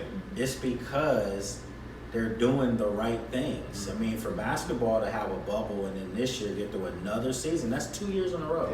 Yeah. And hardly anyone missed any games. I know Chris Paul had. Well, his except for the COVID. Wizards who had a whole outbreak. But, Well, but that was a rarity. It didn't yeah. happen to everyone. Non-playoff team. Well, no, they did make the playoff. Hey, did you call it like that? You said non-playoff. They made the playoffs, They but listen, I'm They afraid wouldn't when go you to got to that. play in, that's not really a playoff, man. So, but again, listen, I'm not throwing dirt on them. I'm just saying, listen, I'm gonna say it. Again, going back to them, I'm disappointed in your draft quite a bit. That's a whole other story. So look, I'm not gonna hold you guys. I mean, this was good. I had you guys wait. Okay, wait a minute. You didn't go to the defense. I want to know about the free safety where you got Curl, you got McClain, you got Landon Collins, who has played well. He looks great. And then you have We were just talking about that. We said, Reeves. what are you going to do with all this? You have Troy Apke's been playing well. Yeah. You got Jeremy Reeves. Third straight segment. Jeremy Reeves. Penn State, we are. I did it again. He mentioned Jeremy Reeves, Landon Collins, Cam Curl, Bobby McCain, and Troy Apke. I'm leaving those four right there. I know what I said. Then they got the guy Stevens. He's actually been playing well, but he's not making it. What about the rookie that they got? That's him. That's Forrest? from Cincinnati. Yeah. Forrest. He's not, but these guys, there's just no way. But see, Apke's like cornerback, right? They've got him They playing played him a a little little bit. bit, yeah. It's going to be interesting to see how He played that well all last time. works Well, out. he's actually playing well, but the thing is, Troy plays well in practice. Yeah. See, this is my thing, Arch. This is my thing about Cam. The reason why, and this is the thing that I like I kind of like, Cam kind of confuses me at times about players. And because I actually prefer, and I was talking to Donna Hopkins about this, I prefer if you play a scrimmage with an opposition, with another team, then I can really assess you better. Yes. That or preseason games, I mean, I can kind of gauge And where I think you're that's at. going to happen after COVID, Yeah. because preseason's down to 3 games. Yeah. I think you're going to see a lot more scrimmages.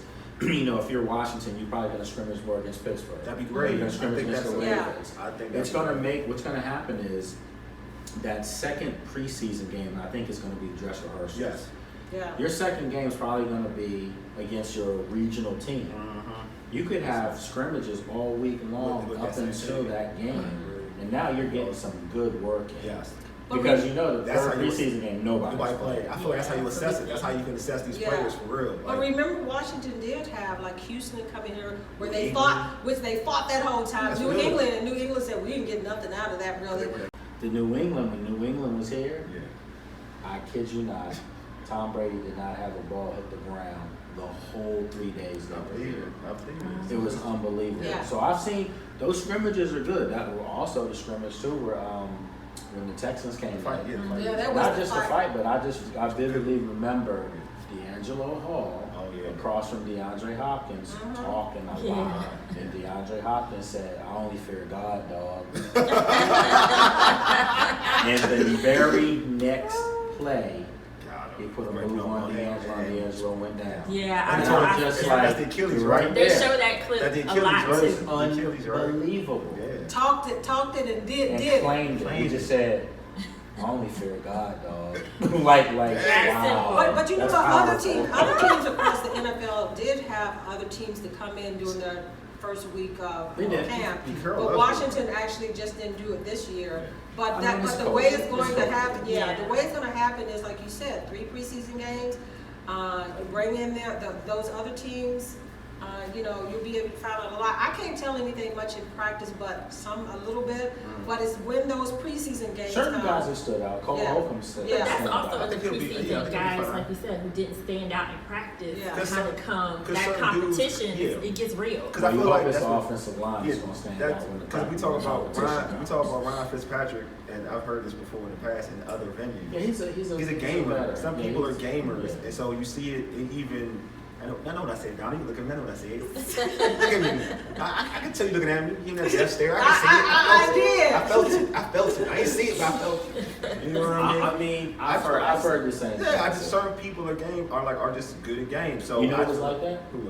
Alex Smith was like that. Yeah, some people are better gamers. Like you Alex see Smith, him in he practice, you're like, yeah. Yeah. And in the games, he just look he good. made plays. Mm-hmm. And then in the games, you like, We want that. Listen.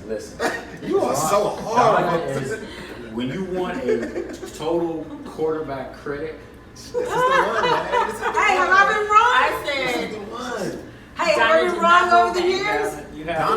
Donna said Antonio Gibson looked real though. Oh no, Antonio Gibson looks like a bruiser. Looks like a fullback. I told him that two Smaller, guys' though. backs are still on the field I down want in him to be- Richmond. I want him to be he made smaller, a though. quick move. I want him to be small. Actually, he is small, but should be. he's strong. He looks His strong. legs have got stronger, but he's playing to his speed now. Oh, he is playing his speed. Yeah, so you see 4-3. Wow. You see it. Who's the offensive coordinator? we've been hearing this the whole time. The whole time. Well, listen, we got to wrap up this segment because her arms are going to be broken. We're going to wrap this up. But again, I mean, folks, this is why I wanted you to see these the three musketeers. I mean, not four, three. The three musketeers over here. But no, they do some great work. So real quick before we get out, I wouldn't mind I having want you to a plug your social media so everyone can follow you. Social media, you can find me at Carita C. Parks on Instagram and Twitter. But we have the podcast too. Yes, thank you so Okay, much. there we go. Do not forget to follow our all-female Wizards podcast. There's 4 of us. Candi, which you saw earlier, is a part of that. It's Triple Dub Podcast, so it's at Triple W on social media. Triple W Pod, sorry, on social media. So I gotta ask a silly question. Okay. What does triple dub stand for? I just needed to know. So triple double, and sometimes they call it a triple dub. So we kind of went that direction with it. Because at first I was And we like, use it's the W 3 women, since but we're it's women. 4, so it Yeah. wasn't triple dub. So You that's know how what- you get that triple in basketball, score, That's a good. That's rebounds, good. assists. Yeah, triple dub. Okay. I try to do those triples. Triples. Triple 3 here.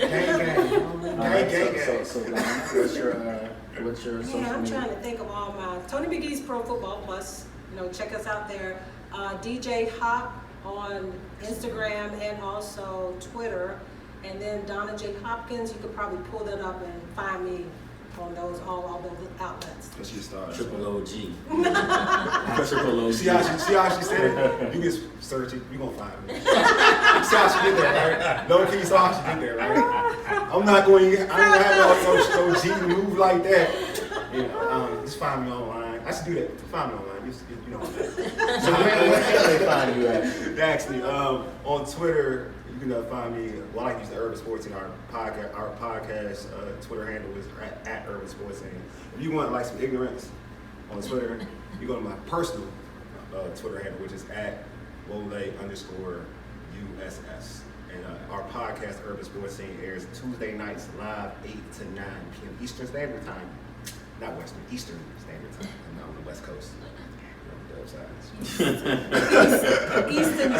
you can check out the website at www.urbansportsteam.com. I'm actually going to have Donna and Carita on the show tomorrow. That's what's up.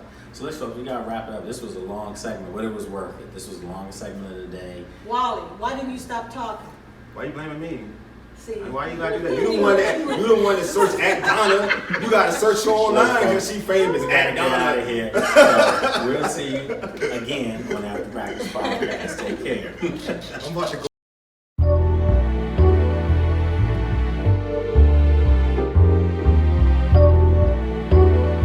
All right, folks, this is our final segment of the After Practice Podcast, and I got basically family joining me right now.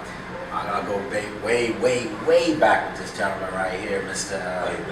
Frankie D, Way Will back. Franklin, and he's got his son Davion Franklin with us, and Davion's an aspiring football player. You know, played in college, and last time I saw him, he wasn't this big, so you know we're going to talk about that as well. But he also has another son that's an aspiring musician.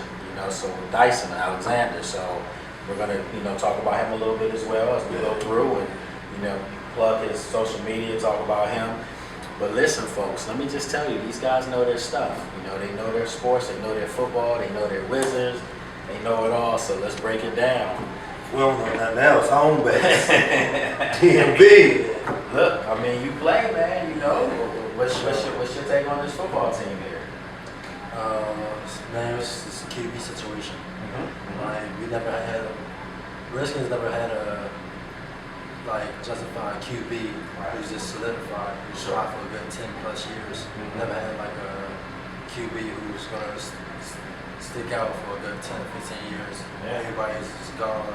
Right. I mean, and I think that's what everybody thinks, is that this team is a quarterback away from really being like a consistent contender. Our defense is looking real good, especially the line. The line's looking good. We got some pieces on the secondary, but other than that, it's the QB. You played safety in college, right? Corner and safety. Corner and safety. There's a big corner though. Yeah. I mean, that's a big corner right there. New prototype, bro. Of course. I mean, a hybrid type player, a guy that can move all over the field. Are you a Landon Collins fan? Yeah, I'm a Landon Collins fan. Okay. Well, let me tell you, Landon Collins that I've been seeing this camp looks like the New York Landon Collins. It's like he's lost some weight. He's moving faster. Speed back. And you can tell he's got that chip on his shoulder, like, wait a minute, y'all forgot about me? Yeah. So, he's playing well. Him and Cam Curl been kind of playing literally back there together, It's almost like they're playing too high, two guys on each side. We looking for that Area 51 again. You know what I'm saying? We had so much hope with that was taken from us. You know what I mean? Oh, yeah. So, we've been looking for that replacement. I mean, we always just so thirsty as a fan base because historically, we've never been able to really maintain consistency. Never, ever. I mean, even during the Joe Gibbs years, that's probably just about. But see, we go back to when we remember winning. I know you don't. Like, you probably get tired. I feel bad for him. I feel bad for him. You probably tired of you talking about like that. Come on, man. Like, seriously. Yeah. But those days, man, it was Super Bowl or bust. If you didn't get there, it was some hurt people in this town. The town shut down. It was a mourning for a while. That's a fact. It's getting back to where I think the young fans are going to appreciate the hard work with this young team. They're working hard. They're trying to change the culture. And when they say that now, you do know it really was a culture that needed to be changed out there. So now we look like everything is starting to kind of settle in, man. So this is a good time. It's an odd dynamic for me, just even us having this dialogue, but knowing how close you are to the team in your professional capacity. But I'm still looking at it like, when he says like we're a quarterback away, and we always feel like we're a quarterback away. Always. Where is the O-line? Help.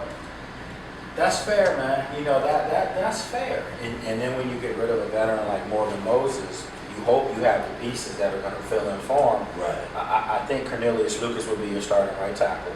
He played on the left last year. He's going to be your starting right tackle. The rookie Cosme will back him up to start. At some point, Cosme obviously takes that job. That's what you do when you're out drafted. Sure. But then on the left side, it's going to be Charles Lemon, who they brought in from Chicago. He's solid. So I think they feel like they've got some good pieces in place, across the line. But that's going to be the telltale sign because, let's face it, Ryan Fitzpatrick's older. He's not mobile. I'm trying to get excited for him, bro. I'm trying. He hasn't done a whole lot, and I can say we just talked about in the last segment. Yeah. Donna and me, we out there, we see him, and he's holding the ball a lot, but we know he's a veteran. Right. And so he might be processing stuff out in practice just to see what he might do in the game situation. Right. Doesn't have all his offensive linemen. Doesn't have Curtis Samuel, still COVID protocol, so he's out. So there's a lot of different variables that aren't in play right now. But the flip side of it is Taylor Heineke comes in. He might make a mistake or two, but he makes plays. I like Heineke, bro. He's making plays. We just had that conversation. He and I literally just had that conversation about Heineke. And when you have an offensive line that's kind of struggling a little bit against that defensive front they're going up against every day, right? You kind of want a mobile quarterback in there, because we've seen some plays where if it was live game, you know, action, real bullets flying, Fitzpatrick could have some kill shots. Placed on him. You can't get off the park. Exactly. And this is the original black and blue division. Oh yeah, I mean this is how it used to be. The original. Whoever won the NFCs back in the day was going to the game. So that's just how it was. Going The to Super the game. Bowl was within the division. Facts. And I feel like the division this year, guys, I think it's about to be, it's coming back, man. The Eagles aren't going to be as bad as people say they're going to be. And then on top of that, Dallas, everybody always hypes Dallas up every year, overhypes them, but they do have talent. The Giants, to me, are a legitimate threat to Washington's crown. You think so? I do. I think the Giants, their defense was great last year.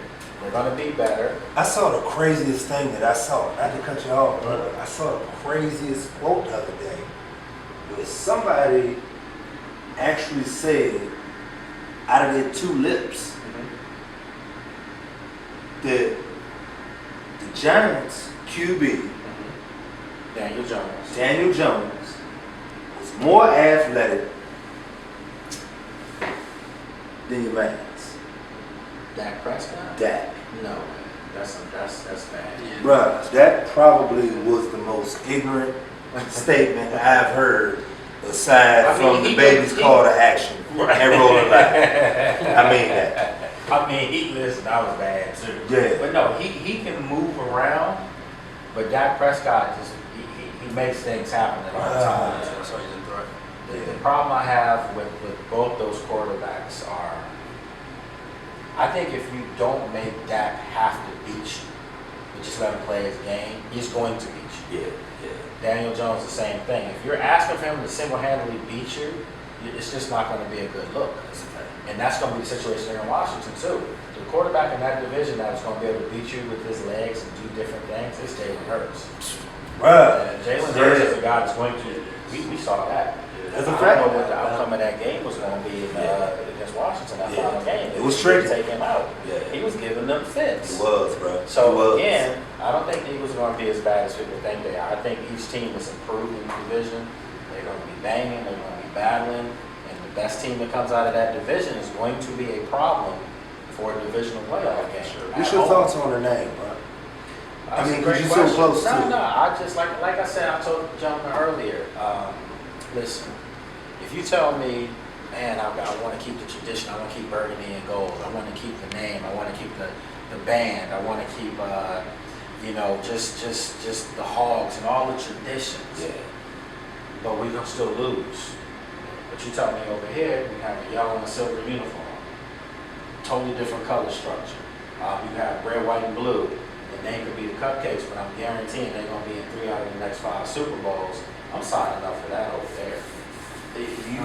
The tradition is winning. The tradition of this team is the fan base, because the fan base has stayed with these guys through the worst, all these lean years. That's a fact. So that's what the tradition is. So the tradition's not going anywhere. You keeping your fan base. Yeah. So now if your fan base has to change the wardrobe, because I'm still hashtagging HTT. Of course. I mean, listen. So this is the other thing. You can add all this new stuff over here, but heads like us, older, we not forgetting what it was. You never saw it, so it shouldn't even matter to you. I mean, you saw his posters and stuff, but I'm just saying, you never saw winning. So if we can tell you your generation now is going to have new colors, new name, and they're winning constantly, you sign enough for that. Yeah. I'm so used to this side, so it'd be hard to. It would be, but I'm telling you, man, if your pop said, look, you and me going to the Super Bowl, going to the show the next 3 out of 4 years on a road trip, but now you got different uniforms, you going.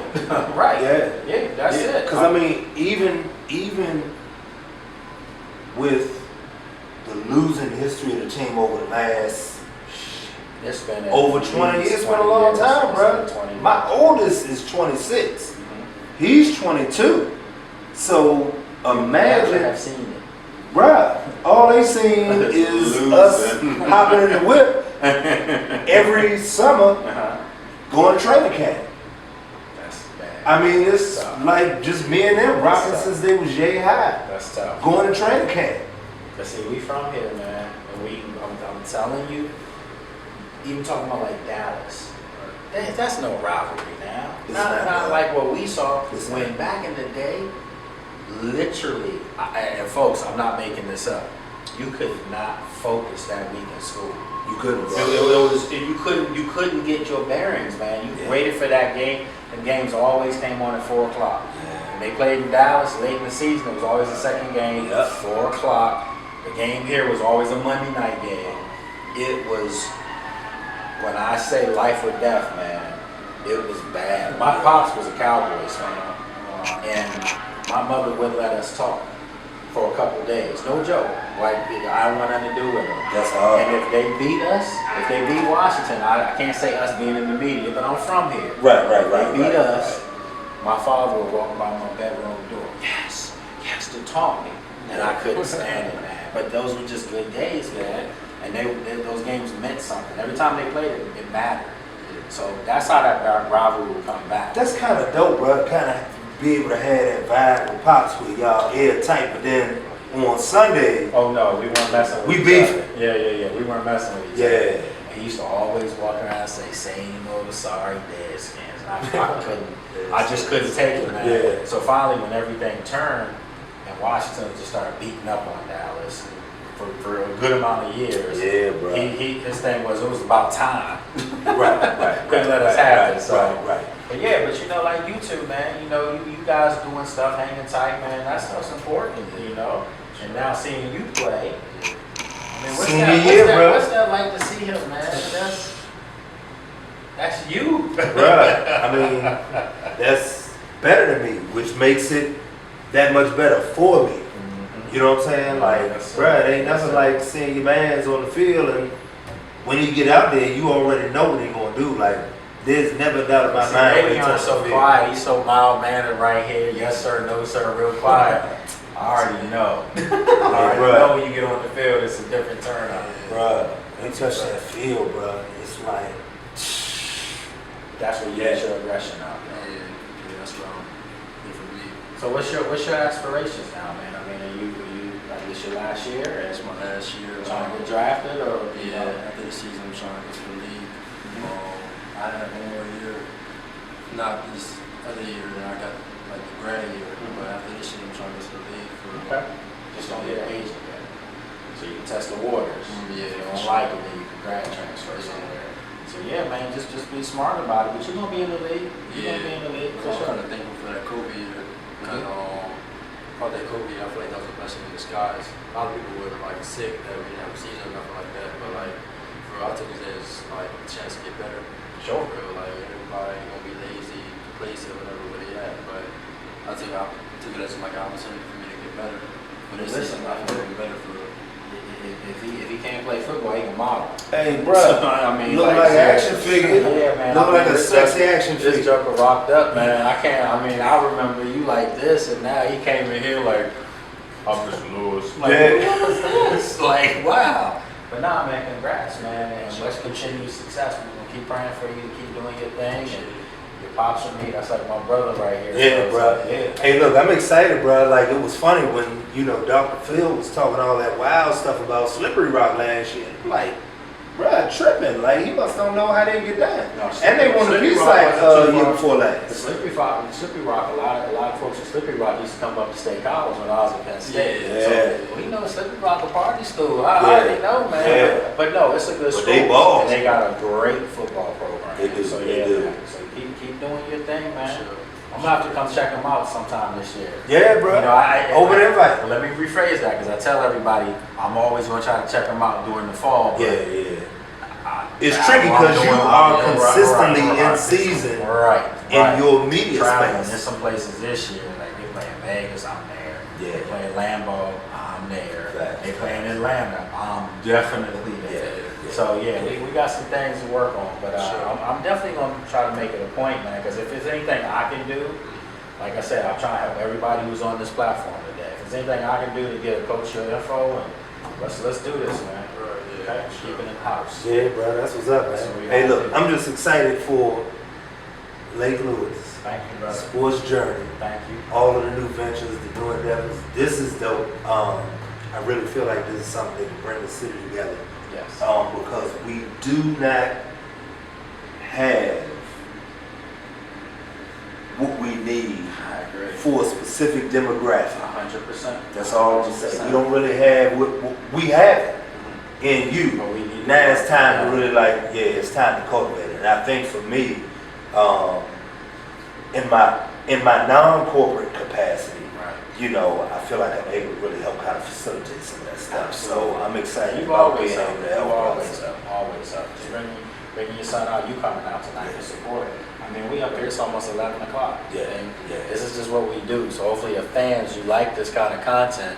And with this being the last segment and we're wrapping up, look, this is what I'm trying to do. You know, this is my hometown. I'm from Washington D.C. I'm from Northeast, and you know, obviously, I live out in Ashburn now, and there's not a lot of us out there.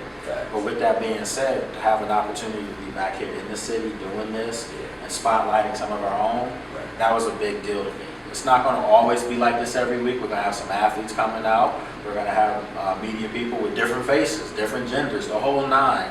But at the end of the day, anybody that sits on the set with me are good people first. And if you're not, you know, you need not think you're going to be sitting down with me. So that's how it is. That's a fact. So as always, I appreciate y'all. Appreciate you, brother.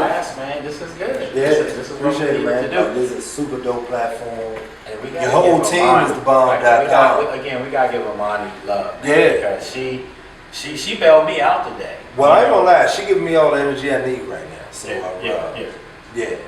She bailed me out. So she kept it going, and people gonna like this when it's done. This is gonna be real. This is gonna be ours, man. All right. So look, we're gonna wrap it up tonight, and you're going to see this real soon. But remember, I'm here every Tuesday from Stop Smacking Sports Lounge and Bar. So, you know, we'll either be inside, or we'll be on the rooftop, or we'll be here in the lounge area. So, appreciate you joining us. Have a good one. Double L's.